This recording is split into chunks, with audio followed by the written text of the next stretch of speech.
السلام علیکم ورحمۃ اللہ وبرکاتہ۔ بسم اللہ الرحمن الرحیم۔ اللہ کے ہاں محبوب ترین اعمال، صحیح بخاری، حدیث نمبر 527۔ حضرت ابو عمر شیبانی رضی اللہ عنہ کہتے تھے کہ میں نے اس گھر کے مالک سے سنا، آپ حضرت عبداللہ بن مسعود رضی اللہ عنہ کے گھر کی طرف اشارہ کر رہے تھے۔ انہوں نے فرمایا کہ میں نے نبی صلی اللہ علیہ وسلم سے پوچھا کہ اللہ تعالیٰ کی بارگاہ میں کون سا عمل زیادہ محبوب ہے؟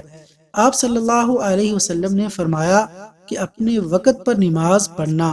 پھر پوچھا اس کے بعد؟ فرمایا والدین کے ساتھ حسن سلوک کرنا۔ پوچھا اس کے بعد؟ آپ صلی اللہ علیہ وسلم نے فرمایا کہ اللہ کی راہ میں جہاد کرنا۔ حضرت ابن مسعود رضی اللہ عنہ نے فرمایا کہ نبی صلی اللہ علیہ وسلم نے مجھے یہ تفصیل بتائی، اور اگر میں اور سوالات کرتا تو آپ اور زیادہ بتلاتے، لیکن میں نے بطور ادب خاموشی اختیار کی۔ تشریح: آپ صلی اللہ علیہ وسلم ہر شخص کی حالت اور وقت کا تقاضا دیکھ کر اس کے لیے جو کام افضل نظر آتا وہ بیان فرماتے۔ جہاد کے وقت جہاد کو افضل بتلاتے، اور قحط میں لوگوں کو کھانا کھلانا۔ مگر نماز کا عمل ایسا ہے کہ یہ ہر حال میں اللہ تبارک و تعالیٰ کو بہت ہی محبوب ہے۔ اللہ تعالیٰ عمل کی توفیق عطا فرمائے۔